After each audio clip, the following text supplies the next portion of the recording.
Olá, meus irmãos, uma boa tarde para todos.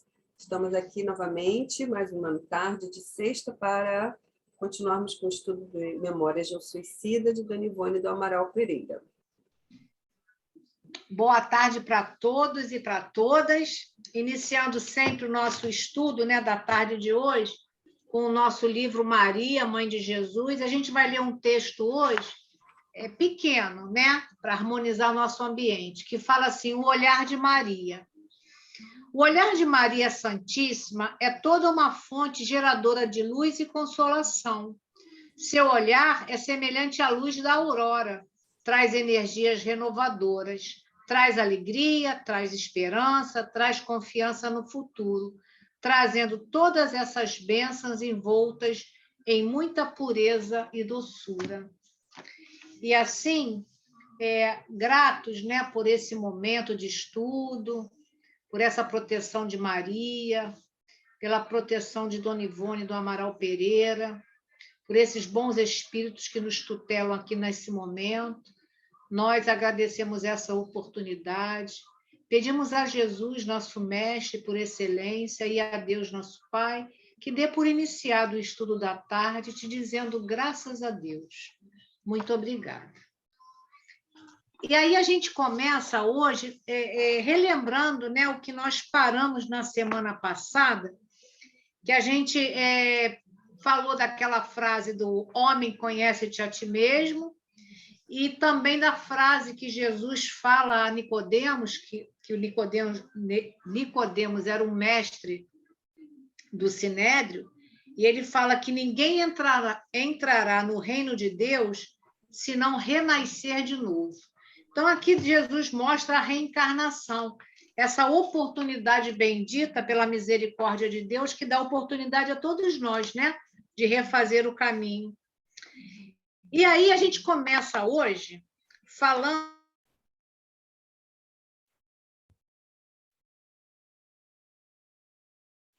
da cidade universitária, onde eles têm aqueles estudos para que eles possam ter condições da volta à carne e ter um sucesso.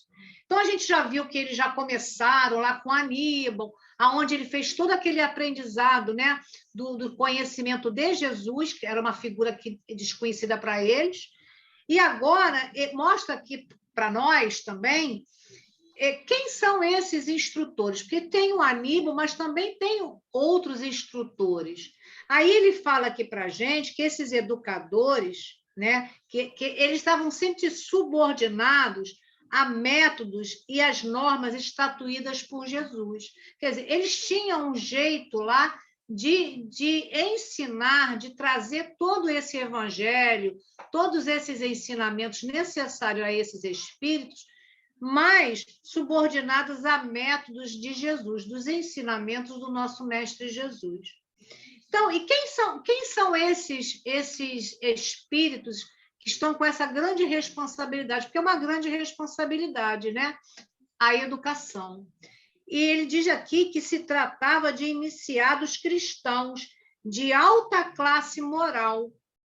Não tínhamos, pois, nenhuma dúvida. Então, o Camilo fala que ele não tinha, nenhum deles tinha dúvida com relação a isso, Aí ele diz que se tratava de iniciados cristãos de alta classe moral, eram filósofos, cientistas, pesquisadores, sociólogos, pedagogos, e eles viam que, e todos eles vinham da escola, de uma sublime escola de moral e fraternidade estabelecida pelo Cristo de Deus, que extraíam modelos e métodos para exercerem entre os homens encarnados e os espíritos em trânsito as elevadas aptidões que possuíam. Então, eles vinham dessas escolas com esse aprendizado. Aí, mais uma vez, ele fala que eram métodos que eles extraíam, modelos e métodos do Cristo. Quer dizer, eles tinham esses ensinamentos ligados ao entendimento dos ensinamentos de Jesus. Quais são os ensinamentos de Jesus? é a lei de Deus, principalmente que é uma lei que, né, Selma, de amor, né? Então, é isso que eles vão trazendo para esses espíritos que estão ainda. Primeiro que eles não tinham nenhum conhecimento, agora eles já tinham conhecimento dessa figura de Jesus. E agora se aprofundando um pouco mais com relação a esses instrutores. Nessa situação desses estudos com o Aníbal de Silas, eles levaram mais ou menos 2 anos estudando com Aníbal todo esse conhecimento da vida de Jesus, né? A gente já falou isso em outros estudos. Só que agora eles vão fazer uma outra iniciação, e a Selminha vai trazer para a gente, porque essa iniciação se dará através do Epaminondas de Vigo. E a Selminha vai lembrar para a gente quem é essa figura, que era aqueles três instrutores que eles conheceram naquela assembleia. Então, agora, o Epaminondas vai realmente se fazer presente para o estudo, que vai seguir, né, paralelo ao que eles já tinham visto, que era os ensinamentos de Jesus e o conhecimento desse mestre. Não é isso, Selma? Isso. Conta para nós aí quem é o Epaminondas e como é que vai ser esse estudo aí que ele vai trazer para eles, né? Isso. Epaminondas, Epaminondas de Vigo, ele era, assim, de voz enérgica, positiva, intrépida e imperiosa, né? A palavra dele, né? Então, ele estendeu-se, né? A voz dele estendeu-se pelo salão, acordando as faculdades para novas conquistas morais, mentais, intelectuais e espirituais. Ele era franzino, modesto, venerável, com as barbas longas que traziam a imaculada brancura de luminosidades transcendentes. Aquele ancião que nos fora apresentado 2 anos antes e que supuséramos, né, eles supuseram a vacilação de decrepitude, porque era franzino, parecendo um faquir, não é? Agora surgia para eles, aos olhos deles, surpresos em atitudes varonis, qual gigante da oratória, expondo as bases de uma doutrina renovadora, até então desconhecida para nós. Esse assim diz o Camilo, né? E cujos fundamentos se assentavam na ciência universal.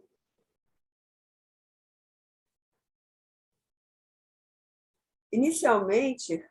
Selma? Então, aqui já está dizendo, né, qual é o tipo de ensinamento que Epaminondas ia dar para eles, né? Exato. Ele ia falar sobre uma ciência universal, né? E que ele explica aqui o seguinte, né? Ele inicialmente explicou que se cumpria receberem, em primeiro lugar, os ensinos morais expostos do Evangelho do Redentor, né? A fim de que adquirissem critérios suficientes, só então outros esclarecimentos que ministrados à revelia da reeducação moral fornecida por aqueles, resultariam estéreis, se não mesmo nulos, se não se tornassem antes prejudiciais. O que ele explica aqui é o seguinte, porque esses ensinos agora que o Epaminondas vai lançar para eles, que é a ciência universal, veio no estudo 2 anos após os ensinos de Aníbal, né, que foi a questão do conhecimento de Jesus, né? Foi ensinado. Aníbal ensinou a eles quem era Jesus, né? E agora ele vai ensinar o quê? A criação do mundo, a ciência do mundo, né? Dos planetas. Oi. A questão eles conhecerem a figura de Jesus, que também eles não tinham essa ideia, né? Uhum. Eles conheceram Jesus, mas traz para ele de Jesus aquela moral que a gente conhece desses estudos, desse entendimento da moral do Cristo, né? Isso. Porque o que ele fala aqui? Que se eles tivessem ouvido essas aulas que hoje o Epaminondas está trazendo para eles, se tivesse naquela época junto com Aníbal, não teria tido um aproveitamento real do que eles poderiam realmente aproveitar. Porque eles não tinham entendimento de nada, nem do Cristo. Aí se joga esse negócio da ciência oculta para eles, né? Da doutrina secreta, né? Da ciência universal para eles, eles iam pirar.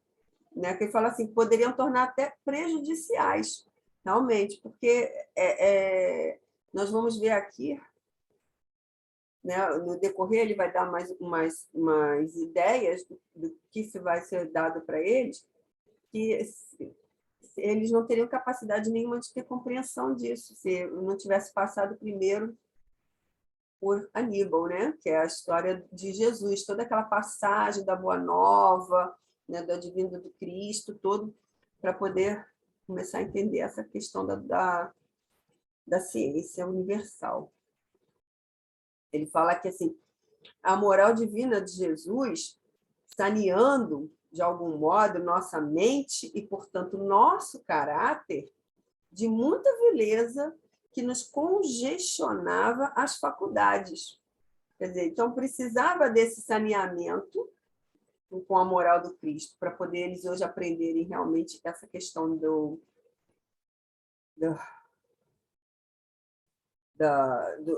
da ciência. Né? Então, ele diz aqui,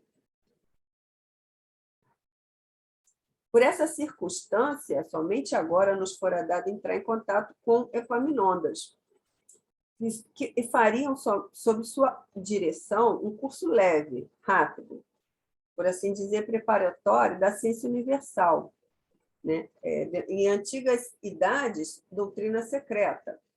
E outrora, ela era ministrada a mentalidades muito esclarecidas, muito fortes, aptas, né? Até, digamos, pelas virtudes de que se dessem provas, né? De penetrarem os mistérios de ordem divina. Então, essa ciência, como eles dizem aqui, que era uma doutrina secreta, elas eram dadas, permitidas, alguns apenas na época, muito antiga, anterior a Jesus, tá? Porque elas eram concedidas apenas àqueles mais intelectualizados, aqueles mais, que eles digam aqui assim, mais esclarecidos, mais fortes, né? Porque dizer que o povo não tinha condições de entender essa ciência. Então, ela realmente não era mostrada, não era entendida pelas massas, não é assim que se diz. A Julinha até citou também a questão da Bíblia, né, Júlia? Que a Bíblia também ela não era aberta a todos, nem todo mundo tinha acesso à Bíblia. Só os padres, o alto clero, é que tinham direito a ler a Bíblia e passar a mensagem para o povo em geral. Né? Então, isso fazia... Quer dizer, você vê como é que naquela época era bem fechado mesmo esse tipo de estudos. Né? Nos tempos remotos, anteriores ao advento do missionário do Cristo, que é o Cristo, né? Os ensinos secretos só eram ministrados a indivíduos que, durante 10 anos, pelo menos, dessem as mais rigorosas provas de sanidade moral e mental, que, em idêntico espaço de tempo, demonstrassem de forma inequívoca a própria reforma interior, isto é, o domínio das paixões, dos instintos, do desejo em geral, das emoções pela vontade iluminada, com as santas aspirações do bem. Quer dizer, além deles fazer esse estudo por 10 anos, tinham que estar preparados, teriam que demonstrar aquela mudança deles, aquela transformação, para serem realmente dignos de conhecer essa doutrina secreta. Mas com a descida do mestre complacente, né, que ele é tanto nas esferas de luz como nas regiões astrais inferiores do planeta, né, que Cristo ele pregou tanto para quem estava no plano terrestre como no plano inferior, né? Então, ele fora popularizado o ensino secreto, porquanto sua doutrina, uma vez firmando-se no coração da criatura, habilitá-la-ia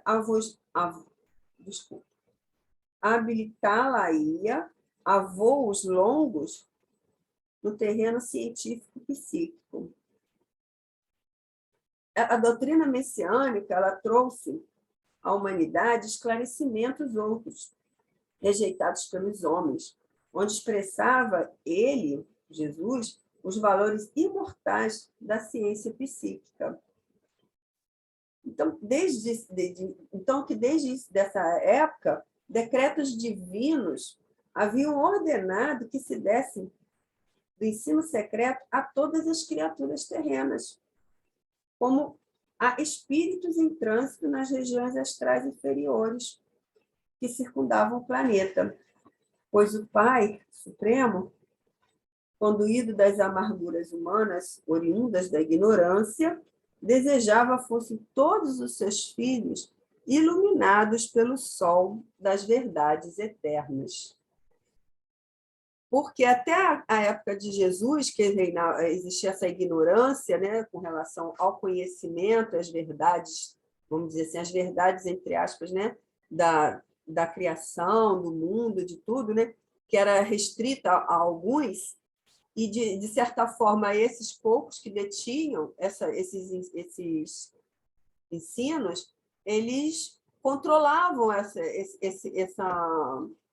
essas informações para o povo. E isso, de uma certa forma, também acabava manipulando as pessoas. Né? Então, quer dizer, e por conta disso, por muitos séculos, permanecemos, né, na ignorância. Então, Deus, né, na sua misericórdia, disse não, que não é mais chegado esse tempo. Agora é o momento de quê? Abrir os olhos, abrir as mentes, né, abrir os corações, para que as pessoas saibam realmente, né, ela não fica mais retida a alguns, mas todos seus filhos, todos os filhos de Deus teriam acesso a essas informações, seja tanto na Terra quanto no mundo inferior. Todos teriam essas informações para poder dar esse salto na humanidade, né, do progresso. Fala, Júlia. Então, aí a gente vê, né, que o Cristo veio, né, trazendo os esclarecimentos, né, colocou a luz, né, para todos, e a gente sabe que as religiões, né, mesmo com todo esse conhecimento que Jesus trouxe, ainda se mantiveram com os ensinos para poucos. Como você mesmo falou a respeito da Bíblia, né, que não era possível ao próprio cristão ter esse acesso no passado. Tanto até que as missas eram feitas em latim, a pessoa não sabia nem o que o padre estava pregando. Então, quer dizer, era uma ignorância total, né? Exatamente. Então, quer dizer, mesmo depois do Cristo, né, de todo esse conhecimento, ainda se colocou, né, essa situação na mão de poucos, né? Só que assim, a gente sabe que veio o Consolador prometido, que ia explicar tudo, né, e muito mais, até que não tinha conseguido ser explicado naquele momento. E hoje, né, a gente sabe que o progresso está aí, e o progresso é uma lei de Deus que permite ao homem ter o conhecimento, né? Então, hoje, esse conhecimento está aberto para todos, para aqueles que realmente querem abrir os olhos, né? Não, né? E a gente vê que isso é tão importante, quando ele fala, né? Filhos iluminados pelo sol das verdades eternas. Porque se a gente quer com boa vontade, como ele sempre fala aqui nesse livro, ter uma boa vontade, a gente tem condição de chegar mais próximo desses ensinos morais e nos tornarmos também espíritos melhores, né? Que realmente é o que nós precisamos e estamos fazendo aqui na Terra, né? Uhum. Então, nisso, nessa situação, houve assim, lutas, né, que começaram a ser travadas entre os prepostos da luz, né, a sustentar com os condutores das paixões inferiores, luta áspera e constante, que se estendia por quase 2000 anos. Né? Eram recursos lançados, né, sempre lançados às mãos dos obreiros do Messias, a fim de instruir os rebeldes com as verdades celestes. que teimam em não aceitar, né? E por isso mesmo, novos decretos haviam descido do mais alto, para que os ensinos fossem ministrados mais ostensivamente, com toda a eficiência possível, bem assim, a maior clareza. Não a um ou a dois de boa vontade, mas a humanidade inteira, né?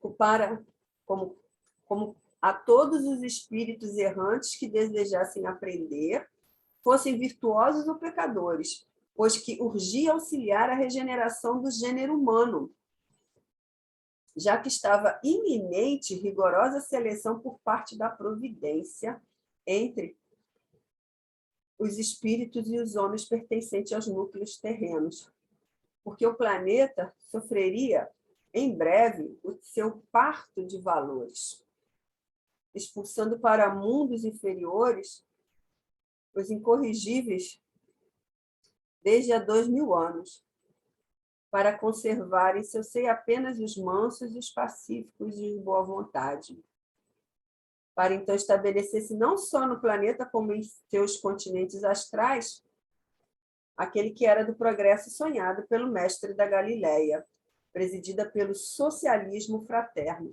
Veja só, desde essa época que Camilo já fala, né, quer dizer, da época de Camilo, mas já desde a época de Cristo, já se fala dessa regeneração planetária que está sendo feita, né? Veja, então, quer dizer, a regeneração ela ocorre desde a época do Cristo.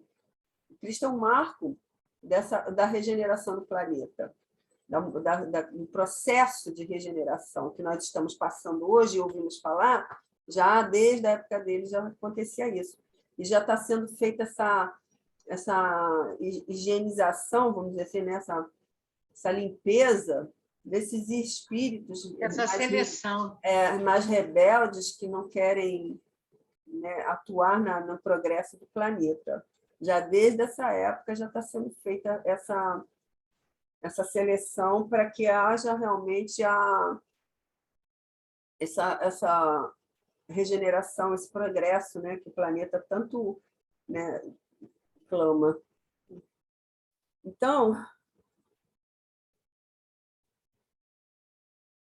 Hein, Selminha? Interessante quando ele fala aqui, né, desse socialismo fraterno, né, que seria essa moral, né, futura, né, que isso aí foi estatuído pelos códigos da doutrina do Cristo, né, quer dizer, o socialismo fraterno, que é uma sociedade fraterna, né, uma sociedade onde a gente possa, né, se ver realmente como irmãos, né, que ainda falta muito. Por isso essa seleção, mas isso se dará. A gente sabe que vai chegar nesse momento, mas isso já foi delineado, né, pelo Cristo, né, um socialismo socialismo fraterno, né? Então ele diz assim que por isso mesmo eles iriam receber os rudimentos do ensino secreto, os rudimentos apenas o bastante para nos fortalecermos para a eficácia da reparação que devíamos à lei, pois éramos ainda muito frágeis, mentes traumatizadas pela violência do ato que exorbitara da lei da natureza. Né? Peraí. E aí aqui ele segue aqui, se a minha falando do século, né, que ele fala, séculos submersos no demérito da materialidade. Eles viveram muitos séculos, né, sobre a materialidade e agora já eles tinham que estar esclarecidos, não há tempo para cegueiras mais também, né? O ensino seria concedido gradativamente, de acordo com nossas capacidades, sendo por essa razão que nos dividiu em turmas homogêneas. A doutrina secreta, em sua plenidade, só conhecia o Senhor Jesus de Nazaré, que era uno com Deus, Pai, e seus arcanjos, falanges de auxiliares, como que ministros, que eram unos com ele também. Quer dizer, toda a sua plenitude, somente os maiores é que sabem realmente, têm capacidade para isso, né? Fala, Júlia. E até para poder entender, né? Porque já diz ali que eles iam ter o rudimentos, coisas pequenas. E aqui já diz que quem tem condição de saber tudo na totalidade é Jesus e os seus arcanjos. Então, nós também não temos como ter essa capacidade de todo esse entendimento, mas a gente já tem condição de se debruçar nos estudos, porque já é permitido a gente, porque pela facilidade de estarmos dentro da doutrina dos espíritos, tendo acesso a muitas verdades que no passado nós também não tivemos. Então, agora é a hora para que a gente possa estudar e aprender também.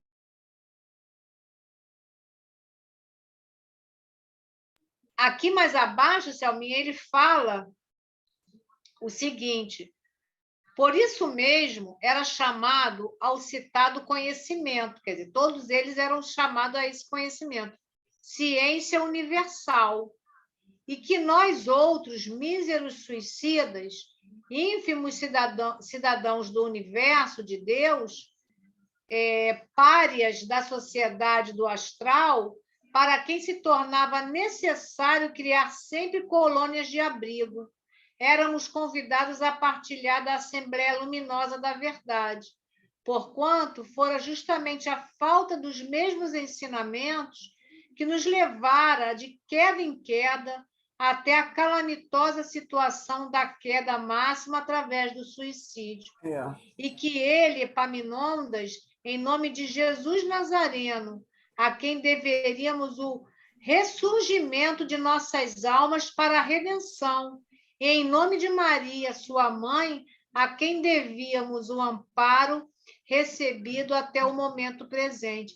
Então, ele mostra aqui que a misericórdia do Pai, né, dentro desse universo todo, vai formando esses abrigos para que esses espíritos também possam ter a luz da verdade, esse conhecimento.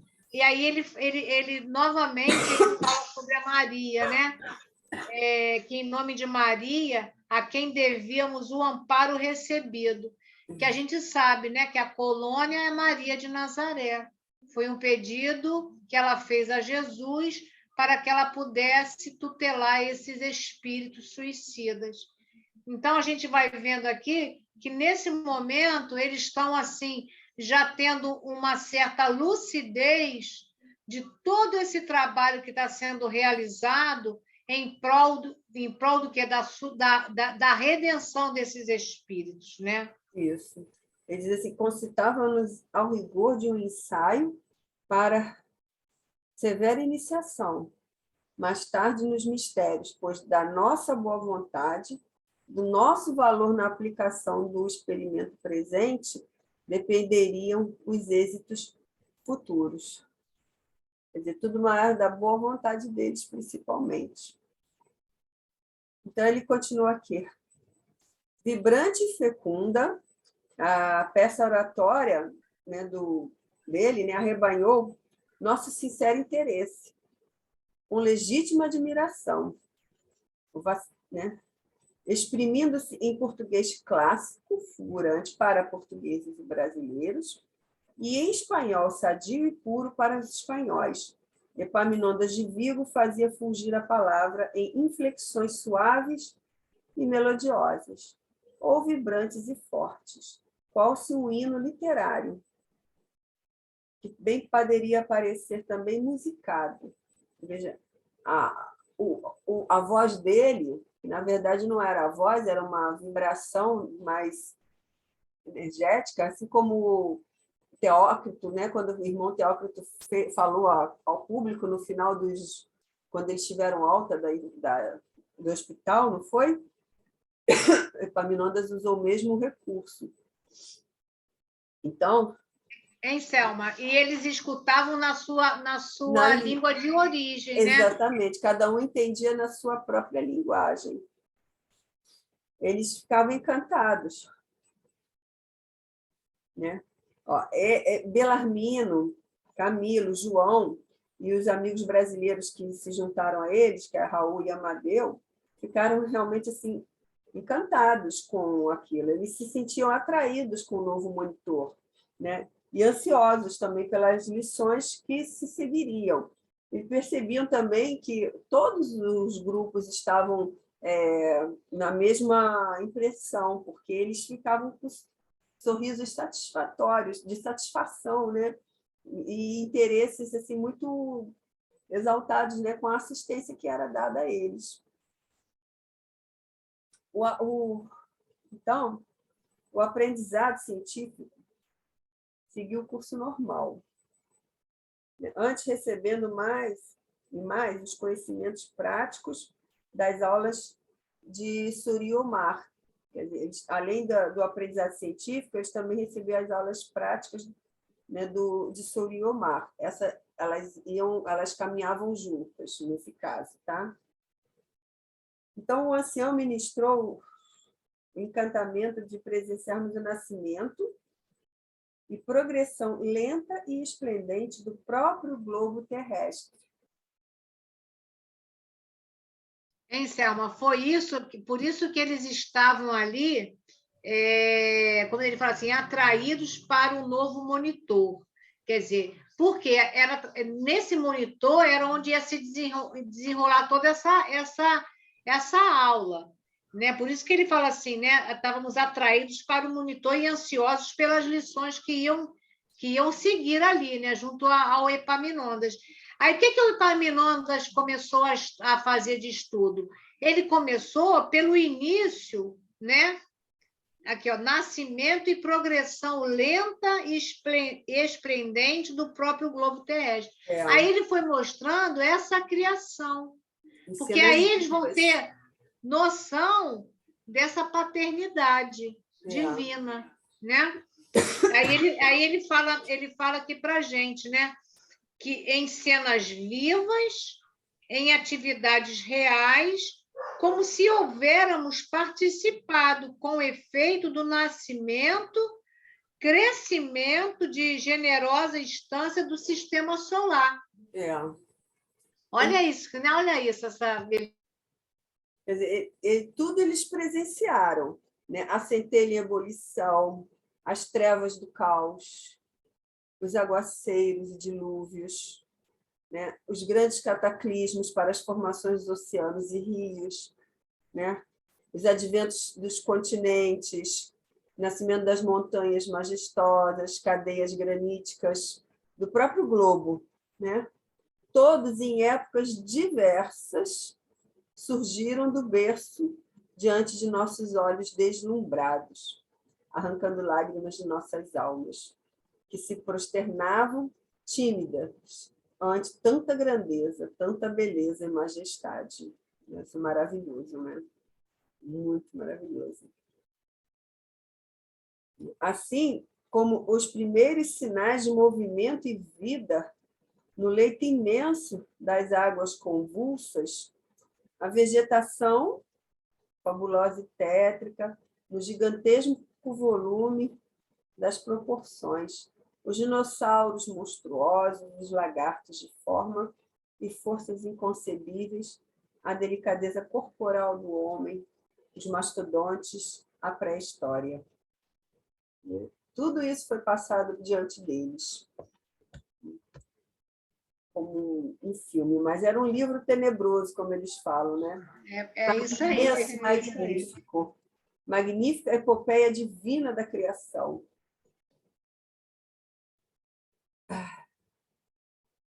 Esse livro, eles soletravam, que ele falou, o ABC da iniciação.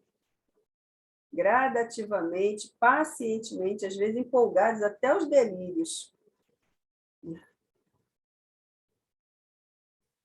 Quer dizer, ansiosos por mais conhecimentos, lamentamos mais do que nunca nossas diminutas forças de suicidas, que nem a terça parte nos permitia entrever do programa excelso ofertado pela natureza. Hein, Selma, dá uma paradinha aí, porque aqui é bem interessante, né? Que eles já estão ali lamentando por essa condição de suicida, eles traziam a mente ainda com uma vibração complicada, né? Eles não tinham Por isso condições de que aprender mais do que aquilo, mais realmente. do que aquilo. Então, por isso que ele fala aqui, lamentando mais do que nunca nossas diminutas forças de suicida, que nem a terça parte nos permitia entrever do programa. Quer dizer, eles estavam em contato com muito conhecimento que poderiam passar, mas eles não tinham condição, porque a gente vai ver mais à frente que eles ficavam até com vertigem, né? Quando chegava alguns conhecimentos a mais que eles não tinham nem condição de absorver. Exatamente. Ele diz aqui assim, um desfile indescritível de períodos genesíacos patenteou-se a nossa observação, a análise elucidativa e sadia, durante o qual diariamente se radicava em nosso espírito o respeito, a veneração por aquele ser supremo e criador a quem havíamos negado, de quem descréramos pelas dobraduras dos séculos, mas a quem agora rendíamos graças, apavorados e ínfimos, que nos sentíamos frente à sua grandeza. Ao passo que também felicíssimos ao nos reconhecermos seus filhos, herdeiros de sua glória eterna. Quer dizer, isso aqui é a dualidade, né? Quer dizer, eles ficavam apavorados, mas, ao mesmo tempo, né, eles se reconheciam filhos de Deus. Quer dizer, por quê? Porque o pai não separa seus filhos, né? Então, eles já começaram, né, como ele colocou aqui, né, respeito e veneração por esse Deus, que eles não conheciam, né? Mas que eles já se sentiam incluídos como filhos de Deus. Bem interessante. Exatamente. Aqueles foram percebendo toda essa criação, né? A flora, a fauna, toda a criação divina, né? Que para tudo à mão do homem, né? Que Deus colocou, mas que o próprio homem, né, despreza, né, esse conhecer, vivendo como vive, né, engolfado nas trevas da animalidade através dos milênios, né, incapaz de por si só tomar posse desse paraíso que para ele mesmo o Senhor ideou e criou com toda a amabilidade de seu amor infinito de Pai. Quer dizer, o homem ainda assim, com tudo isso que foi dado, né, despreza e ignora, né, toda essa beleza da criação que Deus deixou para nós como legado. Hein, Selma, eu vou passar um pouquinho aqui, quando ele diz assim: e assim surgiu em lições sempre sequentes e habilmente parceladas a idade do homem, a divisão das raças, a suprema glória do planeta, abrigando finalmente a parcela divina que um dia deverá refletir a imagem e a semelhança do seu Criador. Durante longos anos, ininterruptos, diariamente soletramos esse livro assombroso. Aí ele coloca como livro assombroso, porque era muita informação. Então, ali eles viram, né, a criação do planeta, da flora, da fauna, dos animais, do própria evolução do homem. Então, por isso que ele fala aqui que era um livro assombroso, porque eram informações que eles sequer tinham se debruçado para poder entender. Eles eram tão materialistas, como ele falou ali atrás, que eles passaram séculos na materialidade. Então, como conceber o universo, essa grandeza de Deus? Eles não tinham nem entendimento, como o próprio Bellarmino disse, que se confessava que um ateu, né? E isso, aí aqui... essa intensidade, que ele fala assim, essa intensidade e magnificência comumente causavam vertigem a eles. Assim, era tanta informação tão surpreendente, né? Causava esse deslumbramento neles que eles chegavam a ficar atordoados, né? Eles tinham vertigens, levando a adoecer até, né? E então era necessário até novas energias mentais, né? Com os clínicos, né, da vigilância, ajudando eles a se restabelecerem por conta dessas informações tão grandiosas que eles estavam recebendo. Eles eram socorridos, digamos assim, né, pela vigilância e pelo próprio Epaminondas, né, que cuidava de restabelecê-los. Desculpa. Aí ele fala aqui uma outra coisa bem interessante para nós refletirmos. Ele fala assim: e hoje, às vésperas de nossa volta aos proscênios dessa mesma estância, que agora conhecemos desde o seu nascimento, apenas averiguamos que nada podemos aprender ainda, que apenas soletramos as primeiras letras do plano material terreno. Então, ele diz aqui que eles já estão às vésperas de reencarnar. Porque é o processo que eles estão, né? E eles assim, conseguiram ver poucas coisas desse planejamento, né? De toda essa criação do planeta, de tudo isso, como ele fala aqui, né?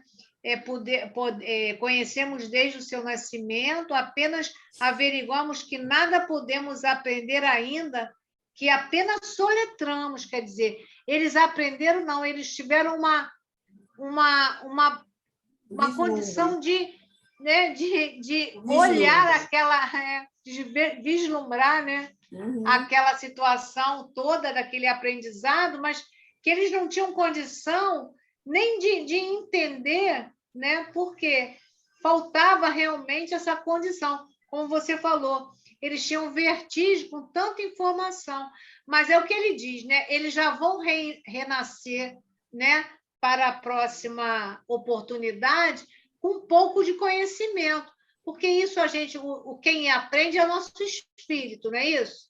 Nós, espíritos, aprendemos, não é isso? Então, eles vão numa roupagem terrena, mas o que eles adquiriram ali de aprendizado, isso segue com eles. Né? Então, o que ele fala mais aqui abaixo, né?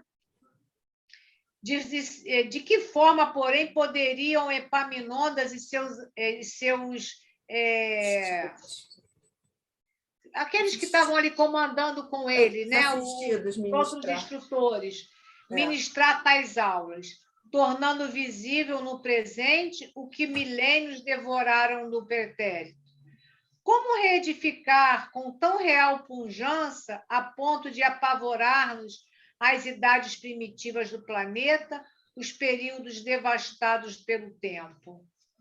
Então, aí ele segue aqui. É que vivemos todos em plena eternidade. Olha só como eles já estão tendo um pouco mais de compreensão. Vivemos todos em plena eternidade. Somos cidadãos do infinito. Então, a gente não é... eu vivo na Terra. Hoje nós estamos na Terra. Amanhã podemos reencarnar em outros mundos. Então, por isso que ele diz, vivemos todos em plena eternidade. Só que eles tiveram um aprendizado sobre a criação do planeta, né? A criação da flora, né?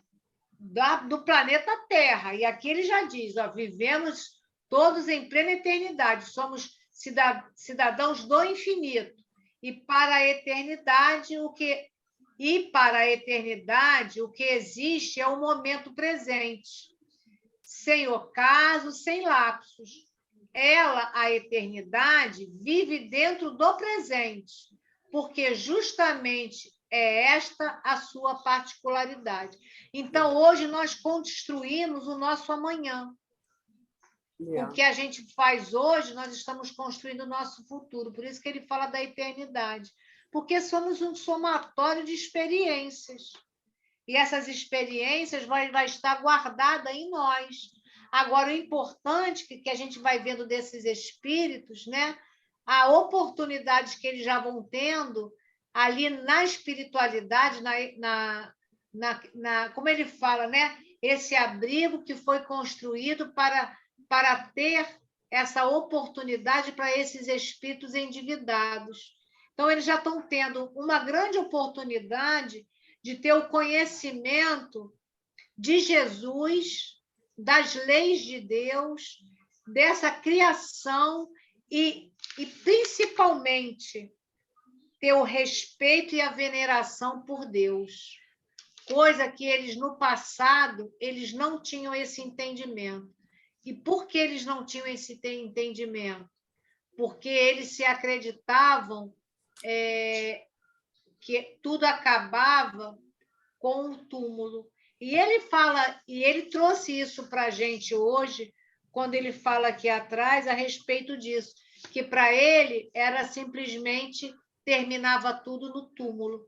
E ele não tinha capacidade de entender que na espiritualidade tinha tanto conhecimento a ser conquistado também, né? Agora, o interessante que a gente vai vendo nesse livro é a mudança desses espíritos, né? Que chegaram numa condição completamente doentes, né? Desesperados, né? Sem crença nenhuma, principalmente todos dementados, a maior parte deles, e agora a gente vai vendo a evolução desses espíritos nessa conquista do que? Da eternidade. E é muito belo esses ensinamentos que a gente traz para a nossa vida de relação, não é isso, Selma? É verdade. A transformação deles aqui tá, assim, você não, é como ele fala numa dessas aí, que eles nem se reconheceriam suicidas, né? Se não fossem, né? Eles até esqueciam que já fosse por causa das vibrações, que eles estavam assim, tão gratos e, né, e aprendendo tanto assim que realmente é uma transformação muito grande. Então, nós vamos dar uma pausa por aqui, né, Júlia? Isso. E tem vamos muito trazer conteúdo. mais. E a gente vai trazer mais informações aí, porque aqui segue, né? De todos esses estudos que o Epaminondas de Vigo, né? Vai trazer para eles, tem muito mais aprendizados para nós também. Então, hoje a gente fica por aqui com a certeza, né, dessa misericórdia de Deus por todos nós, que nós precisamos construir no presente o que a gente vai levar para a eternidade, né? Está nas nossas mãos, né? Essa transformação que se faz urgente, porque hoje nós já temos o conhecimento das leis divinas, nós já tivemos oportunidade do estudo desses conhecimentos todos que no passado era dado a poucos. Então, a gente vai reunir os nossos pensamentos agora, nossos sentimentos, e levando o nosso pedido a Jesus, a esse mestre por excelência, a Maria, sua mãe, a esses amigos espirituais que trabalham com Dona Ivone do Amaral Pereira. A gente pode pedir por todos esses espíritos que saíram pela porta equivocada do suicídio, mas que eles possam, Senhor Jesus, receber do teu coração amoroso essa luz para o entendimento que se faz necessário e urgente. Que a luz do teu amor, as bênçãos de Deus, nosso Pai, para todos esses espíritos, com luz, com paz e com toda a tua misericórdia. Graças a Deus. Graças a Deus. Graças a Jesus e a Maria por mais essa oportunidade de estarmos aqui, dando continuidade a essa obra de Dona Ivone do Amaral Pereira. Essa falange boa e amiga possa continuar conosco, nos orientando e nos inspirando. Na próxima semana estejamos novamente aqui com a permissão do nosso Pai amado. Que assim seja, Senhor. Graças a Deus. Uma boa tarde para todos, um bom final de semana. Fiquem com Jesus. Paz profunda a todos. Até a semana que vem, paz para todos nós. Boa tarde.